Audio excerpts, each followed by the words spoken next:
after awakening, is there still the appearance of choices that are being made based on the imagined past that has been lived, even though you recognize it's not you that's making those choices? If there's still that reference? Yeah. So just in, because everyone has different language for this, just to tell you my language, I say awakening as as an awakening experience, and then liberation when all of it falls away. So after awakening, often the seeking pattern's still popping back up, and then liberation, it's like you don't. There's not a care anymore. That it's all fallen. You're not. I call liberation the end of caring about liberation. In awakening, often there's still trying to get back, or there's still stuff coming up. Or just like to take an example, say before your liberation, you had a pattern to be in a certain kind of relationship, or you know, say look out for a particular, or get into a relationship with a particular type of individual. Then say after your liberation experience, then say you come across a particular individual that is like that type of person that you used to be involved with before your liberation. Is there the awareness then that comes in and chooses automatically based on, say, the experiences that were imagined to have happened from that body-mind that existed before liberation? Yeah. That makes sense? Yeah, I think so, but sometimes I don't always get questions. There's no minding now, or there's nobody here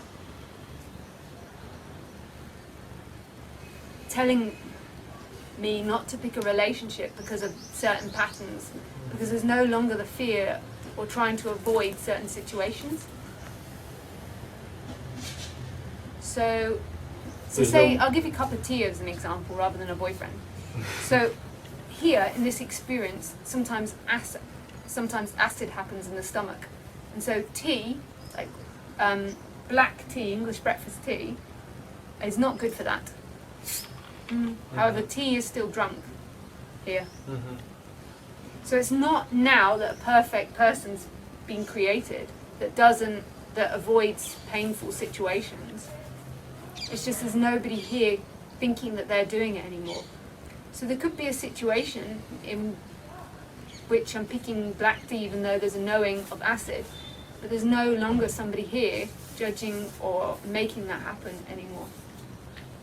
In other words, desire is still being followed. Just like Nisargadatta was still smoking his bidis despite him knowing it was killing him. Yeah. But it's not quite like, it's not the craving. Like cravings may be a good word. It's like the tea is pleasurable, but there's no longer craving. If I don't get my tea, then that's what's happening too. Whereas in the past, if I didn't get my tea, it might have been a bit of a tantrum. Like, what the bloody tea? How dare there be no electricity?